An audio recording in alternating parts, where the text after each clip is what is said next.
भगवान विष्णु, जिन्हें जगत का पालनहार कहा जाता है तथा त्रिदेवों में से एक कहा गया है, माना जाता है कि उन्हीं ने अनंत ब्रह्मांडों, तारों और जीवन की उत्पत्ति की। श्री कृष्ण को उन्हीं का एक अवतार कहा गया है। परंतु क्या यह वास्तव में सत्य है? यदि भगवान विष्णु ने यह सृष्टि बनाई तो स्वयं नारायण को किसने बनाया, या कोई और स्वयं नारायण से ऊपर है?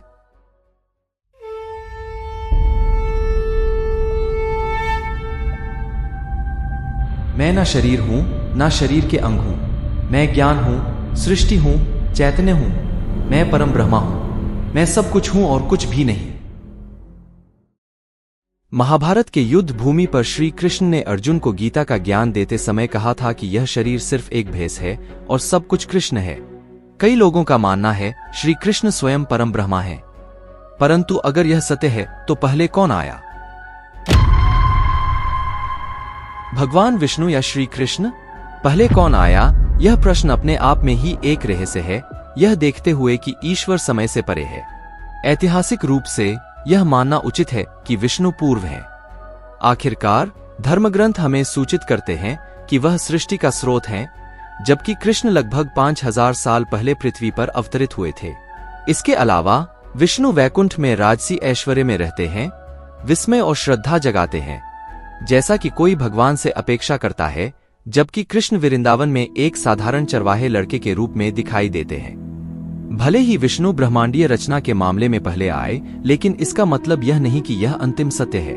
अर्थात सिर्फ इसलिए कि भौतिक दुनिया में कुछ दृश्यमान या प्रमुख है, इसका मतलब यह नहीं है कि यह अस्तित्व के अंतिम सत्य या वास्तविकता का प्रतिनिधित्व करता है। इसे एक उदाहरण के तौर पर समझते हैं। यदि कोई व्यक्ति आपके माता पिता से मिलने से पूर्व आपसे मिलता है, तो इसका अर्थ यह तो नहीं कि आपका अस्तित्व आपके माता पिता से पूर्व से है।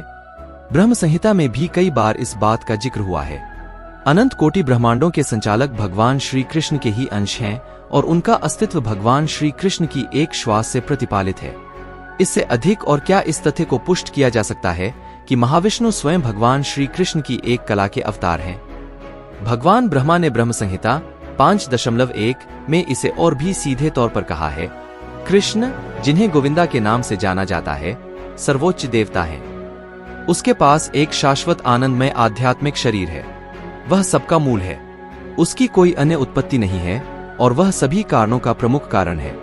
और फिर 5.39 मैं आदि भगवान गोविंद की पूजा करता हूँ, जो अपने विभिन्न अंशों से भगवान राम जैसे विभिन्न रूपों और अवतारों में दुनिया में प्रकट हुए, लेकिन जो व्यक्तिगत रूप से भगवान कृष्ण के रूप में अपने सर्वोच्च मूल रूप में प्रकट होते हैं। श्रीमद् भागवत में ब्रह्मा ने कृष्ण को अपने दिव्य शरीर से असंख्य विष्णु रूपों को उत्पन्न होते देखने के बाद इस बात को दोहराया। कृष्ण को संबोधित करते हुए ब्रह्मा कहते हैं, हे सर्वोच्च नियंत्रक, क्या आप मूल नारायण नहीं हैं? क्योंकि आप प्रत्येक देहधारी प्राणी की आत्मा हैं और सभी निर्मित लोकों के शाश्वत गवाह हैं। वास्तव में भगवान नारायण आपका विस्तार हैं और उन्हें नारायण कहा जाता है क्योंकि वे ब्रह्मांड के आदिम जल का उत्पादक स्रोत हैं। वह वास्तविक है, आपकी माया का परिणाम नहीं। इसलिए जबकि ईश्वर की सभी अभिव्यक्तियां समान हैं, एक अर्थ यह भी है कि एक दूसरे से आता है, जिसमें कृष्ण बिल्कुल शुरुआत में विद्यमान है। कृष्ण और उनके पूर्ण अवतार अलग अलग उद्देश्यों के लिए अलग अलग रूपों में एक ही सर्वोच्च व्यक्ति हैं, जिसमें आध्यात्मिक दुनिया में अपने सेवकों की शाही पूजा को स्वीकार करने से लेकर वृंदावन में अपने गोपनीय भक्तों के साथ अंतरंग आदान प्रदान तक शामिल है। निष्कर्ष यह निकलता है कि भगवान श्री कृष्ण के दो प्रकार के अवतार होते हैं, एक युगावतार श्री कृष्ण और एक स्वयं श्री कृष्ण। युगावतार श्री कृष्ण प्रत्येक द्वापर में अवतारित होते हैं, जबकि स्वयं श्री कृष्ण एक कल्प में केवल एक बार आते हैं। अर्थात विष्णु और महाविष्णु दोनों ही अवतार तथा श्री कृष्ण अवतारी हैं।